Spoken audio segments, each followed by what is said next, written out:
എല്ലാവർക്കും പുതിയ ഒരു വീഡിയോയിലേക്ക് സ്വാഗതം. ഇന്നത്തെ വീഡിയോയിൽ 7ാം ക്ലാസ് അടിസ്ഥാന പാഠാവലി മലയാളം സെക്കൻഡിലെ ക്രിസ്മസ് പരീക്ഷയ്ക്ക് വരാൻ സാധ്യതയുള്ള ചോദ്യങ്ങളാണ് ഡിസ്കസ് ചെയ്യുന്നത്.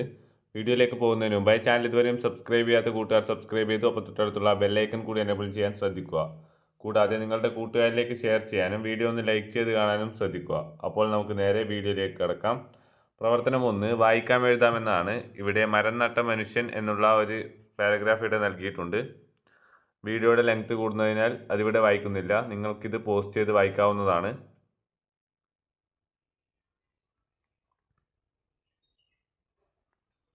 അപ്പോൾ നേരെ ഒന്നാമത്തെ ചോദ്യത്തിലേക്ക് കടക്കാം. ഊഷരഭൂമി എന്നതിൻ്റെ അർത്ഥം എന്ത്? ഉത്തരം വരണ്ട ഭൂമി. സഞ്ചാരികൾ പോകാറില്ലാത്ത മലമ്പ്രദേശത്തോടു കൂടി നടക്കുമ്പോൾ ദൂരെ മരക്കുറ്റി പോലെ അയാൾക്ക് കാണാനായതെന്ത്? ഉത്തരം ഒരു ആട്ടിടയനെ. സഞ്ചാരി എത്തിച്ചേർന്ന ഗ്രാമത്തിലെ കാലാവസ്ഥ ദുസ്സഹമാണ്. ഗ്രാമത്തെ ഈ അവസ്ഥയിലേക്ക് നയിച്ചതെന്ത്? ഉത്തരം മനുഷ്യരുടെ അത്യാഗ്രഹം. ഓക്കുമരം നടുന്ന ഇടയൻ്റെ പ്രവൃത്തി മഹത്തരമാകുന്നത് എങ്ങനെ? പൊതുഭൂമിയിൽ അത്യുത്സാഹത്തോടെ അയാൾ വിത്തുകൾ നട്ടുകൊണ്ടേയിരുന്നു. ആരാണ് ഭൂമിയുടെ ഉടമസ്ഥൻ എന്നറിയാൻ അയാൾക്കൊരു താല്പര്യവുമില്ല. പ്രവർത്തനം 2 പ്രതികരണക്കുറിപ്പ് തയ്യാറാക്കാനാണ്. കാട്ടിലൂടെ പോകുന്ന ഈ റോഡ് മുറിച്ചു കടക്കുന്നത് മൃഗങ്ങളാണോ? കാട് ആരത് എന്ന കവിതാഭാഗത്തെ മുൻനിർത്തി പ്രതികരണക്കുറിപ്പ് തയ്യാറാക്കുകയാണ് വേണ്ടത്. ഉത്തരം എഴുതുമ്പോൾ കാട് ആരുടേതാണെന്ന് കണ്ടെത്തുക. കൂടാതെ കാടിന് എന്താണ് സംഭവിച്ചതെന്നും കൂടാതെ നിങ്ങളുടെ നിരീക്ഷണങ്ങൾ കൂടി ചേർത്താണ് പ്രതികരണക്കുറിപ്പ് തയ്യാറാക്കേണ്ടത്. കാട് ആരത് എന്നതിൻ്റെ അർത്ഥമെന്ത്? ഉത്തരം കാട് ആരുടേത്. പ്രവർത്തനം 3 നിവേദനം. മിയാവാക്കി വനത്തെ പറ്റിയുള്ള കുറച്ച് കാര്യങ്ങൾ ഇവിടെ നൽകിയിട്ടുണ്ട്.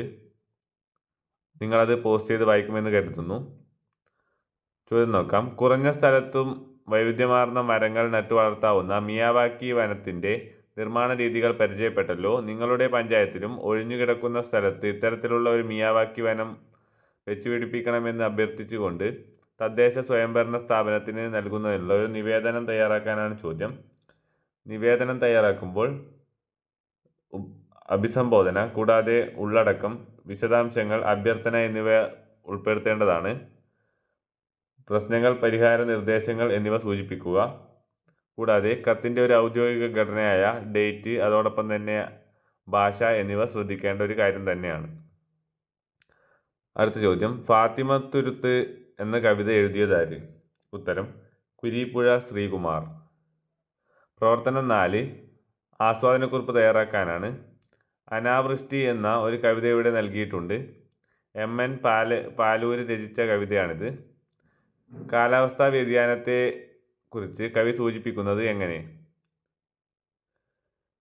ജലസമൃദ്ധമാവേണ്ട ഇടവപ്പാതിയിൽ വരൾച്ച പിടിമുറുക്കി എന്നത് എങ്ങനെ മനസ്സിലാക്കാം? ഇടയച്ചെറുക്കന്മാർ കന്നുകാലികളുമായി സ്ഥലം വിടാൻ കാരണമെന്ത്? വരികളിലെ അക്ഷരങ്ങളുടെ ആവർത്തനം കാവ്യഭംഗി വർദ്ധിപ്പിക്കാൻ എങ്ങനെ സഹായിക്കുന്നു? കവിത വായിച്ച് തന്നിരിക്കുന്ന ചോദ്യങ്ങളിലൂടെ ആസ്വാദനാംശങ്ങൾ കണ്ടെത്തി അനാവൃഷ്ടി എന്ന കവിതയ്ക്ക് ആസ്വാദനക്കുറിപ്പ് തയ്യാറാക്കാനാണ് ചോദ്യം. ആസ്വാദനക്കുറിപ്പ് തയ്യാറാക്കുമ്പോൾ കവിതയുടെ ആശയങ്ങളും അതോടൊപ്പം തന്നെ കവിയെ പറ്റിയുള്ള ഒരു പരിചയപ്പെടുത്തലും ആവശ്യമാണ്. കൂടാതെ നിങ്ങളുടെ സ്വന്തം നിരീക്ഷണങ്ങളും ഇവിടെ നൽകിയിട്ടുള്ള ചോദ്യങ്ങൾക്ക് ഉത്തരമെന്ന പോലെ പല കാര്യങ്ങളും ആസ്വാദനക്കുറിപ്പിൽ എഴുതി ചേർക്കാവുന്നതാണ്. പ്രവർത്തനം 5 കാർട്ടൂൺ വിശകലനമാണ്. ഇവിടെ ഒരു കാർട്ടൂൺ നൽകിയിട്ടുണ്ട്. എനിക്കൊരു പട്ടുസാരി മേടിച്ച് തന്നില്ലെങ്കിൽ പച്ചക്കറി കഴുകിയ വെള്ളം കുടിച്ച് ആത്മഹത്യ ചെയ്യും പറഞ്ഞേക്കാം. ഇവിടെ ഒരു ഭാര്യ ഭർത്താവിനോട് പറയുന്നതാണ്. ഈ കാർട്ടൂൺ വിശകലനം ചെയ്ത് കുറിപ്പ് തയ്യാറാക്കുകയാണ് വേണ്ടത്. ഇവിടെ പച്ചക്കറിയിൽ അമിതമായ വിഷമാണ് ഉള്ളത് എന്നാണ് പറയുന്നത്. ആത്മഹത്യ ചെയ്യാൻ സാധാരണ വിഷം ഉപയോഗിക്കാറുണ്ട്. അതുപോലുള്ള വിഷം പച്ചക്കറിയിൽ ഉപയോഗിക്കുന്നു എന്ന കാര്യം ഇവിടെ വ്യക്തമാക്കുന്നു.